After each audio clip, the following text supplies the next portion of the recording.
ভগবান বলেন, অতিরিক্ত রাগ মানবকে পশুর মতো করে দেয়। কারণ কি? কারণ রাগের সময় মানব নিজের নিয়ন্ত্রণ হারিয়ে ফেলে। তখন ভালো আর মন্দের পার্থক্য বুঝতেই পারে না। এর কারণে এক মুহূর্তে সম্পর্ক ভেঙে যেতে পারে। রাগ হচ্ছে আসলে ঘূর্ণিঝড়ের মতো। যখন আসে সব কিছু এলোমেলো করে দেয়। কঠিন কিছু শব্দ, কিছু কথা, কিছু ভুল আচরণ মানুষের মনে আজীবনের জন্য ক্ষত তৈরি করে দেয়। আর রাগ যখন কমে যাওয়ার পরে মানব বুঝতে পারে কত বড় ভুল করেছে। কিন্তু তাতে লাভ কি? কারণ তখন তো অনেক সময় পার হয়ে যায়। ক্ষমা চাইলেই কি সব কিছু ঠিক হয়ে যায়? যায় না। তাই পরমাত্মা বলেন, রাগের সময় নিজেকে সামলানো অতি অবশ্যই প্রয়োজন। কারণ মুহূর্তের রাগ অনেক কিছু নষ্ট করে দেয়। এটা বোঝা উচিত, শান্ত থাকা মানুষটাই আসলে শক্তিশালী। কারণ ধৈর্য আর সহ্য মানবকে সুন্দরভাবে বাঁচতে শেখায়। সম্পর্ক সুন্দর থাকে। ক্রোধের কারণে মানব নিজের বিবেককে ঘুম পাড়িয়ে দেয়, নিজেকে নষ্ট করে ফেলে। একটু সময়ের জন্য মানব যখন ধৈর্যকে নষ্ট করে ফেলে, তো নিজের জীবনকে ছোট করে ফেলে।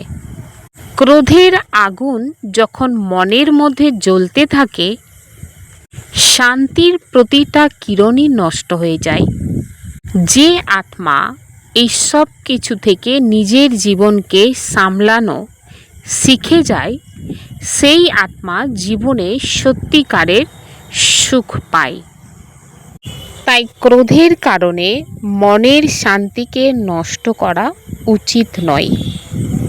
কারণ মনের শান্তি হচ্ছে অমূল্য সম্পদ। যখন আমরা পরিস্থিতির পরিবর্তে নিজের বিচারের ওপর নিয়ন্ত্রণ রেখে দেওয়া হয়, তখনই ভেতরে সন্তুষ্টতা, প্রেম আর প্রসন্নতার প্রকাশ ছড়িয়ে পড়ে। শান্ত মন প্রতিটা পরিস্থিতিকে বদলে দেয় আর জীবনকে সুখময় বানিয়ে দেয়। ओम शांति। सब परिवर्तन की गति को तीव्र कर संस्कार स्वभाव के समाप्ति का समारोह मनाओ। हर संकल्प, बोल और कर्म में ब्रह्मा बाप को कफी करो। बाबा बोलें, सब परिवर्तनेर गतिके तीव्र करते हबे এবং বাচ্চাদের মধ্যে যে সংস্কার স্বভাব আছে নেগেটিভ বা আসুরি, তো সেটাকে সমাপ্তি সমারোহ করতে হবে। তো সমারোহ করে উদযাপন করতে হবে এবং সকল সংকল্প, বল আর কর্মে ব্রহ্মা বাবাকে কপি বা নকল করতে হবে। আজ বাপদাদা সবার ললাটে বা ভাগ্যের ঝলমলে তিনটে রেখা বা লক্ষণ দেখেছেন। একটা হলো বাবার দ্বারাই পালনার ভাগ্য, 2 নম্বর হচ্ছে শিক্ষক রূপে শিক্ষার ভাগ্য, 3 সদ্গুরুর দ্বারাই বরদানের ভাগ্য। তো 3 ভাগ্য উজ্জ্বল রূপে প্রকাশিত দেখতে পাচ্ছেন। প্রত্যেকের ললাট ভাগ 3 ভাগ্যের দ্বারাই জ্বলজ্বল করছে। এমন ভাগ্য আর কারোর ললাট ভাগে উজ্জ্বল রূপে দৃশ্যমান নয়। কিন্তু বাবা বলেন, তোমাদের সকলের ললাট ভাগ্যের দ্বারাই উদ্ভাসিত। তোমরাও সবাই নিজেদের ভাগ্য দেখতে পাচ্ছ। বাপদাদা দেখছেন ভাগ্য তো সবার প্রাপ্ত হয়েছে, কিন্তু ভাগ্যের দীপ্তি সবার একরকম নয়। কারোর অনেক তীব্র, কারোর দীপ্তি কিছু কম। বাস্তবিক পক্ষে বাপদাদা সবাইকে একসাথে একই রকম ভাগ্য দিয়েছেন, সবাইকে একই পড়া পড়িয়ে থাকেন, এরকম পালনা দিয়েছেন। আদিরত্ন বা পরে যারা এসেছেন সবার একই মুরলির দ্বারাই পালনা প্রাপ্ত হয়, পঠন পাঠন প্রাপ্ত হয়, সবার একই বরদান প্রাপ্ত হয়। আদি রত্নদের মুরলি আলাদা হয় না, একই হয়। অথচ ভাগ্যের উজ্জ্বলতার বারবার দৃশ্যমান হচ্ছে। বাবার ভালোবাসার পাল্লা সবার একই রকমই প্রাপ্ত হয়েছে। প্রত্যেকের মুখ থেকে একটাই বের হচ্ছে, আমার বাবা। হয় তারা কেউ আগে এসেছে অথবা কেউ পরে এসেছে, কিন্তু প্রত্যেকে নিজের অধিকার থেকে বলে আমার বাবা। किसी से भी पूछो बाप से प्यार मिला है तो फलों से कहते हैं मेरे को बाप का प्यार सबसे ज़्यादा मिलता है। ये मेरा बाबा दिल से कहने वाले क्या फलों से कहते हैं कि मेरा प्यार सबसे ज़्यादा है। बाबा का प्यार पहले मेरे से है, क्योंकि प्यार ही बाप की पालना है। इस मेरा बाबा मानने से आप बाबा के बन गए और बाप आपका बन गया। বাবা বলেন, বাচ্চারা যে কোনো কাউকে যদি জিজ্ঞাসা করো বাবার থেকে ভালোবাসা প্রাপ্ত হয়েছে, তো আধ্যাত্ম নেশার সাথে তারা বলে বাবার ভালোবাসা সবচাইতে বেশি প্রাপ্ত হয়েছে আমার। এই যে আমার বাবা যারা বলছো তারা আধ্যাত্ম নেশার সাথে হৃদয় থেকে বলো যে আমার ভালোবাসা সবচাইতে বেশি। বাবার ভালোবাসা আগে আমার প্রতি, কেননা ভালোবাসায় বাবার পাল্লা। আমার বাবা এটা স্বীকৃত হওয়া, তোমার বাবা হয়ে গিয়েছে আর বাবা তোমার হয়ে গিয়েছে। বাবা বলেন, আজ তোমরা সবাই এসেছো তো ভালোবাসার প্লেনে এসেছো, আর ভালোবাসা সবাইকে টেনে নিয়ে এসেছে এখানে। সবাই ভালোবাসার সাথে আরামে পৌঁছে গিয়েছো। এই পরমাত্ম ভালোবাসা শুধু এখন সঙ্গমেই প্রাপ্ত হয়, দেব আত্মাদেরই প্রাপ্ত হয় ভালোবাসা। কিন্তু পরমাত্ম ভালোবাসা এই এক জন্মে প্রাপ্ত হয়। তো বাপ দাদা এমন যোগ্য আত্মাদের দেখে কি বলেন, বাহ বাচ্চারা বাহ, তোমরাই কোটির মধ্যে কতিপয় যোগ্য হয়েছ, আর প্রতিকল্প তোমরাই যোগ্য হবে। চলতে ফিরতে এমন নেশা তোমাদের থাকে তো তোমাদের হৃদয়ও এই গীত গায়, বাহ আমার ভাগ্য। এই গীত নিরন্তর গায়। বাবাও খুশি হন যে এইসব বাচ্চা অধিকারী পরমাত্ম ভালোবাসায় নিজেকে কোনোভাবে কম মনে করো না। ভালোবাসায় সবাই পাস। বাপ দাদা জিজ্ঞাসা করেন, সবচাইতে কার ভালোবাসা বেশি? তো কে বলবে? সবাই জানে যে আমার ভালোবাসা কম নয়। বাবাও বলেন যে ভালোবাসা সাবজেক্টে সবাই পাস। তবে আমার বাবা বলো তোমরা, কত ভালোবাসা রয়েছে তা প্রত্যেকেই জানে।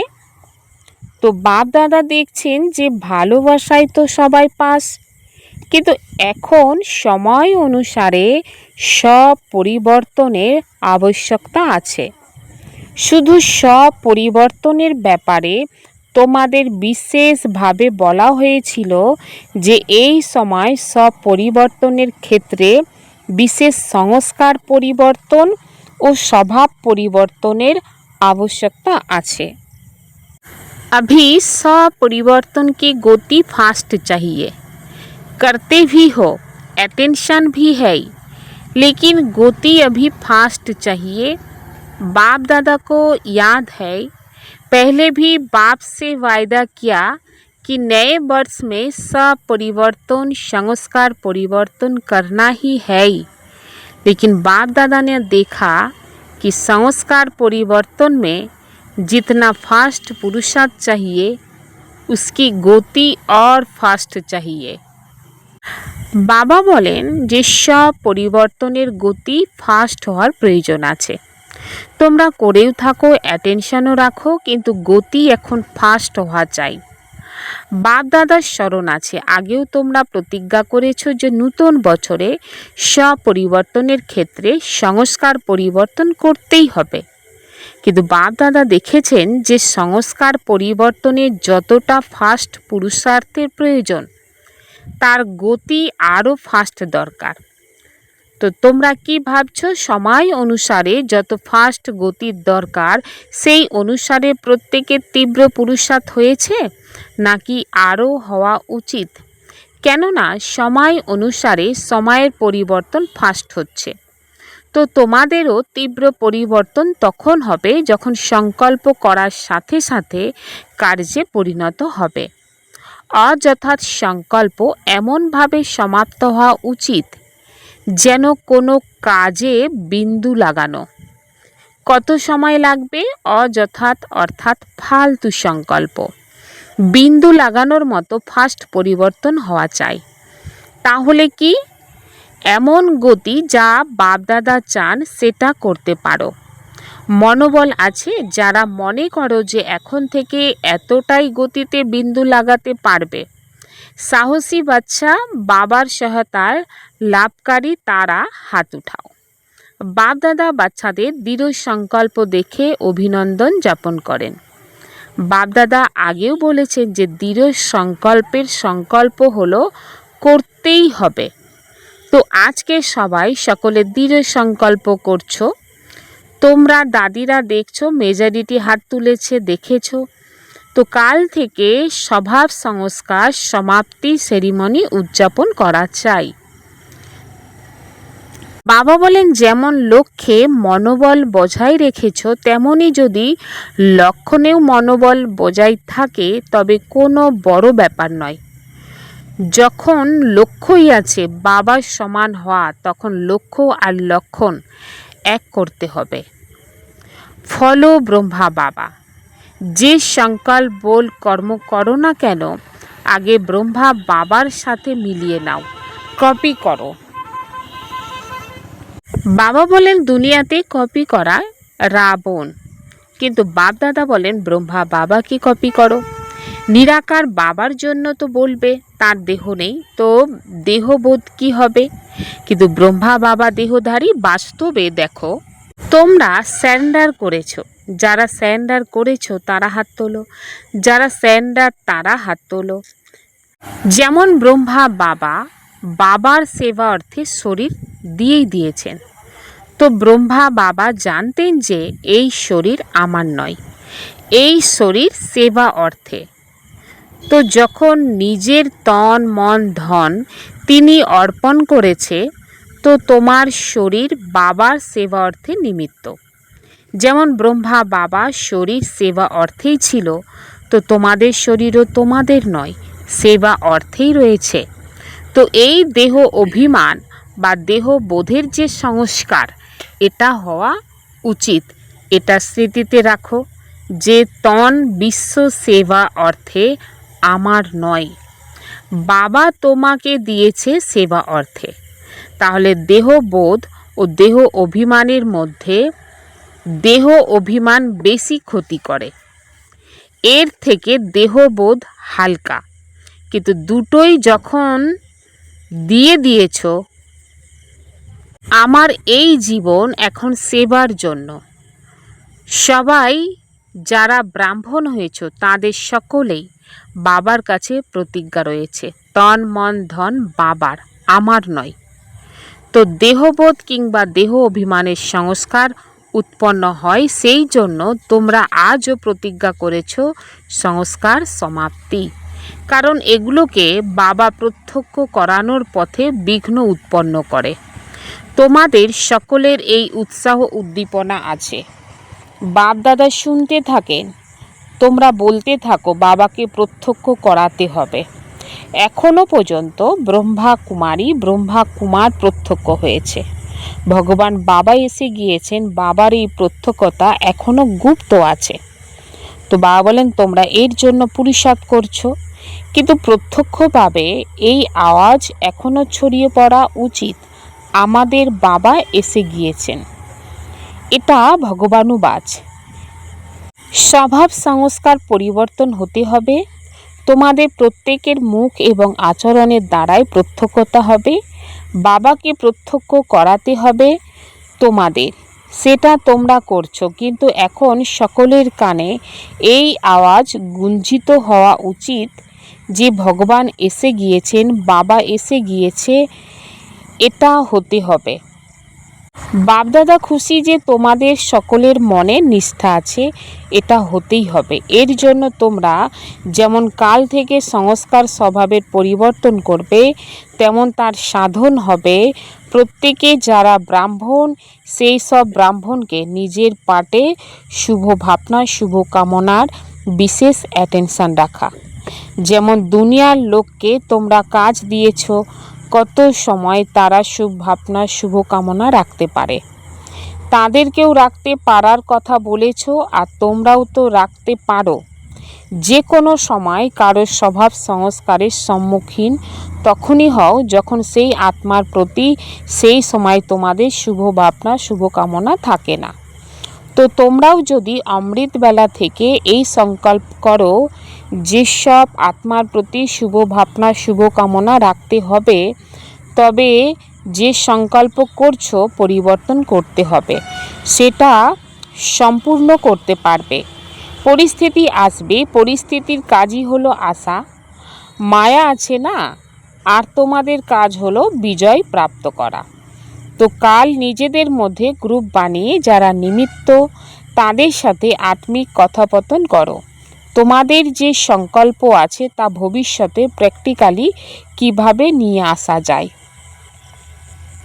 আজকাল তো কত প্রোগ্রাম হয়েছে, এই সমস্ত রেজাল্ট ব্রহ্মা বাবার সাহস। প্রথমে একা ব্রহ্মা বাবা ছিলেন, তোমরা পরে এসেছ, কিন্তু একা সাহস বজায় রেখে এগিয়ে গিয়েছেন। রেজাল্টে প্র্যাকটিক্যালি প্রমাণিত তোমরা সবাই সাথী। তোমরা আছো না? তো ব্রহ্মা বাবা একা সাহস রেখেছেন, তোমরা সাথীরা তো অনেক। তো ফলো ফাদার, সবাই তোমরা নিজেকে ব্রহ্মা বাবার বাচ্চা, সাথী বাচ্চা মনে করো। সাথে আছো, সাথে যাবে, আর ব্রহ্মা বাবার সাথে রাজ্যে যাবে। তো এখনই সময়, যেমন ব্রহ্মা বাবা সাহস রেখেছে, তোমরাও রেজাল্ট দেখতে পাচ্ছ। তো এই সংগঠনে যদি সাহসের পা রাখো, তবে কি না হতে পারে? সব কিছুই হতে পারে। কল্পকল্প হয়েছে, হতেই হবে। संपूर्ण समर्पण की विधि द्वारा अपनेपन का अधिकार समाप्त करने वाले समान साथी भाव, जो वायदा है कि साथ रहेंगे, साथ चलेंगे और साथ में राज्य करेंगे। इस वायदे को तभी निभा सकेंगे जब साथी के समान बनेंगे। समानता आएगी संपन्नता से। जब सब कुछ समर्पण कर दिया तो अपना व अन्यों का अधिकार समाप्त हो जाता। जब तक किसी का भी अधिकार है तो सर्वसमर्पण में कमी है, इसलिए समान नहीं बन सकते। तो साथ रहने, साथ उड़ने के लिए जल्दी जल्दी समान बनो। बाबा बोलें सम्पूर्ण समर्पणेर विधिर द्वाराई আপন বোধের অধিকার সমাপ্ত করে সমান সাথী হতে হবে। তোমাদের যে প্রতিজ্ঞা আছে, সাথে থাকবে, সাথে যাবে, আর সাথে রাজত্ব করবে, এই প্রতিজ্ঞা তোমরাই তখন পালন করতে পারবে যখন সাথীর সমান হবে। সমতা আসবে সমর্পণ থেকে। যখন সবাই সমর্পণ করে দিয়েছে, তখন নিজের বা অন্যের অধিকার সমাপ্ত হয়ে যায়। যতক্ষণ পর্যন্ত কারোর অধিকার থাকে, ততক্ষণ সর্বসমর্পণের কমতি আছে। সেই জন্য সমান হতে পারবে না। তো সাথে থেকে সাথে ওড়ার জন্য খুব শীঘ্রই সমান হতে হবে। अपने समय, सांस और संकल्प को सफल करना ही सफलता का आधार है। নিজের শ্বাস, সময় আর সংকল্প সফল করাই হচ্ছে সফলতার আধার। সকল আত্মা সুস্থ সবল নিরোগী থাকুক। ওম শান্তি।